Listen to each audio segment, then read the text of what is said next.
What is up, everybody? Omid from Succeed with Omid here. I want to talk today a little bit about the abs and how we can develop a really good strong core, good developed six-pack, all that type of stuff. And one of the reasons why a lot of people, in my opinion at least, kind of start to not develop the abs very well is actually patience. And I don't mean just it takes months and months and months and months and months, but to really understand what the abs do in the first place, patience. They're a stabilizer. They prevent movement. They stabilize the spine through movement.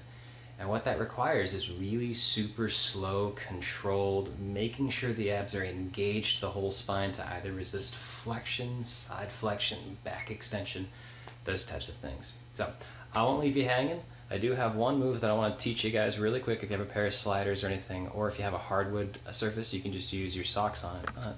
I got a pair of sliders, so I'll grab those real quick. All right, one sec. So I've got my sliders. What I'm going to do is I'm going to put one right under the heel and the toes on the floor. And I'm going to lie down. What I want to do is I want to make sure I have a little tiny space underneath my back to the floor, keeping neutral spine the whole time. I'm going to flex my toes up off the floor. I'm going to straighten or extend this leg to the floor. What I'm looking for is I'm looking for my abs to stay braced the whole time with my entire pelvis and keep the hips still, completely still. If there's any motion, I just come back up. And you'll be surprised the first time you do this, you'll start finding some kind of stuttering spots through here. And those are gaps in your abdominal strength. We really want to keep this completely supported and controlled without pressing this leg into the ground too much. Especially on the way back in, really keeping those abs completely tight.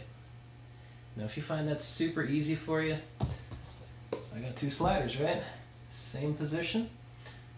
Alternating legs and flex the foot as you go out instead. And it's the switch between sides that you're really going to have a lot of trouble with.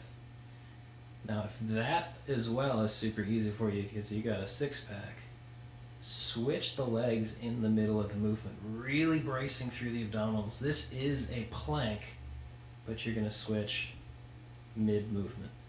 Again, zero movement of here. If your abs are moving around, if your hips are moving around, if your knees are moving around, you're not engaging here. Okay?